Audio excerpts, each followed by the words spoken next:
Okay, here we are again. Sorry that got cut off. I'll continue where I was reading. Sorry, guys. The children fed me fruit, and then all those humans led me back to my family. It took the whole day to find them. No way, Bob says, still doubtful. It's true, Ruby says, every word. Of course it's true, I say. I've heard rescue stories like that before. It's Stella's voice. She sounds weary. Slowly, she makes her way over to Ruby. Humans can surprise you sometimes. An unpredictable species. Homo sapiens. Bob still looks unconvinced. But Ruby's here now, he points out. If humans are so swell, who did that to her? I sent Bob a grumpy look. Sometimes he doesn't know when to keep quiet. Ruby swallows, and I'm afraid she's going to cry. But when she speaks, her voice is strong. Bad humans killed my family, and bad humans sent me here. But that day in the hole, it was humans who saved me. Ruby leans her head on Stella's shoulder. Those humans were good. It doesn't make any sense, Bob says. I just don't understand them. I never will.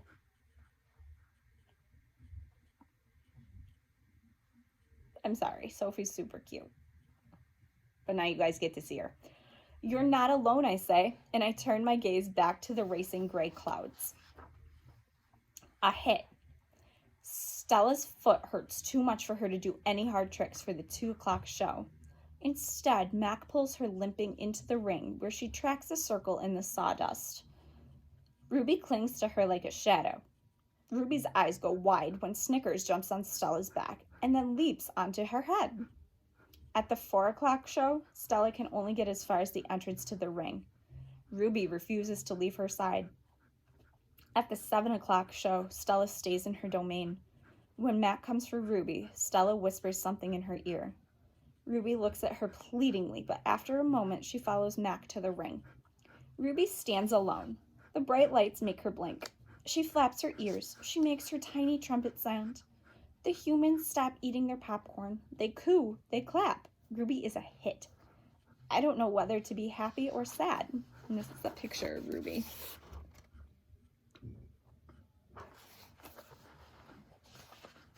Worry. When Julia arrives after the show, she brings 3 thick books, 1 pencil, and something she calls magic markers. Here, Ivan, she says, and then she slides 2 magic markers and a piece of paper into my domain.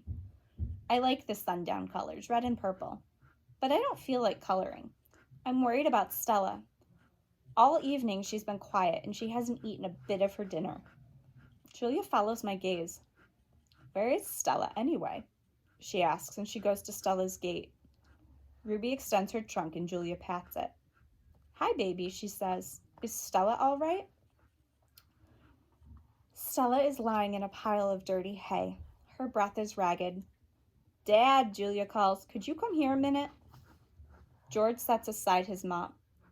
Do you think she's okay, Dad? Julia asks. Look at the way she's breathing. Can we call Mac? I think there's something really wrong.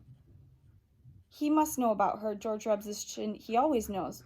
But a vet costs money, Jules. Please, Julia's eyes are wet. Call him, Dad. George gazes at Stella. He puts his hands on his hips and sighs. He calls Mac. I can't hear all of his words, but I can see George's lips tighten into a grim line. Gorilla expressions and human expressions are a lot alike. Mac says the vet's coming in the morning as Stella's not any better. He tells Julia. He says he's not going to let her die on him, not after all the money he's put into her. George strokes Julia's hair.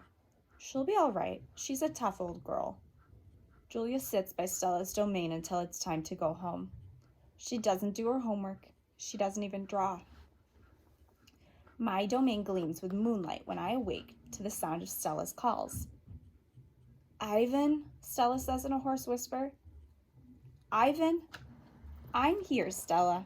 I sit up abruptly, and Bob topples off my stomach. I run to a window. I can see Ruby next to Stella, sleeping soundly. Ivan, I want you to promise me something, Stella says. Anything, I say. I've never asked for a promise before because promises are forever, and forever is an unusually long time, especially when you're in a cage. Domain, I correct. Sorry, guys, she's on my hand. Oh, sorry, so. Domain, she agrees. I straighten to my full height.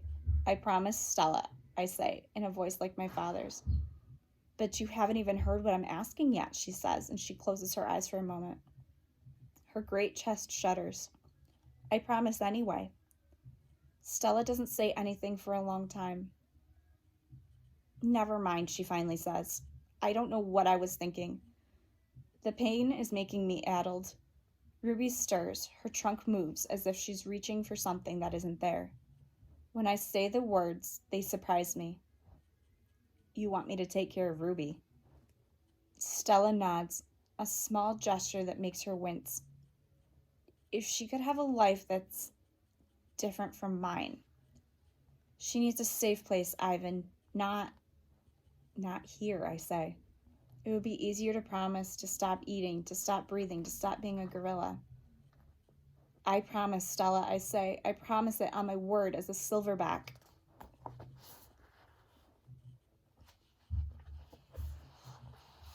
Knowing. Before Mac, before Bob, even before Ruby, I know that Stella is gone. I know it the way you know that summer is over and winter is on its way. I just know. Stella once teased me that elephants are superior because they feel more joy and more grief than apes. Your gorilla hearts are made of ice, Ivan, she said, her eyes glittering. Ours are made of fire.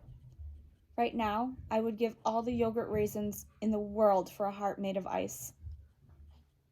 5 men.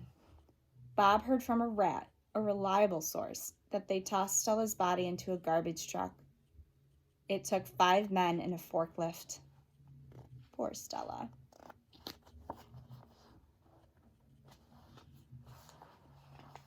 Comfort. All day I tried to comfort Ruby. But what can I say? That Stella had a good and happy life? That she lived as she was meant to live? That she died with those who loved her most nearby? At least the last is true. Crying. Julia cries all evening while her father sweeps and mops and dusts and cleans the toilets. When George sees Mac, he runs to him. I can only hear a few of his words. That, should have, wrong. Mac shrugs. His shoulders droop. He leaves without a word.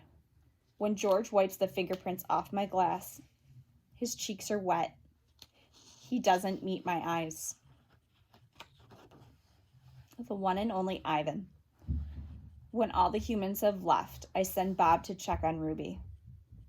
How is she? I ask when he returns. She was shivering, Bob says. I tried to cover her with hay, and I told her not to worry because you were going to save her. I glare at him. You told her that? You promised Stella, Bob lowers his head. I wanted to make the kid feel better. I shouldn't have made that promise, Bob. I point to Stella's domain, and for a moment it seems like I've forgotten how to breathe. I wanted to make Stella happy, I guess, but I can't save Ruby. I can't even save myself. I flap onto my back. The cement is always cold, but tonight it hurts. Bob leaps onto my belly. You are the one and only Ivan, he says. Mighty Silverback. He licks my chin and he's not even checking for leftovers. Say it, Bob commands. I look away. Say it, Ivan. I don't answer, so Bob licks my nose until I can't stand it any longer. I am the one and only Ivan, I mutter. And don't you forget it, he says. When I gaze at the food court skylight, the moon Stella loved is shrouded in clouds. So I'm going to end there today.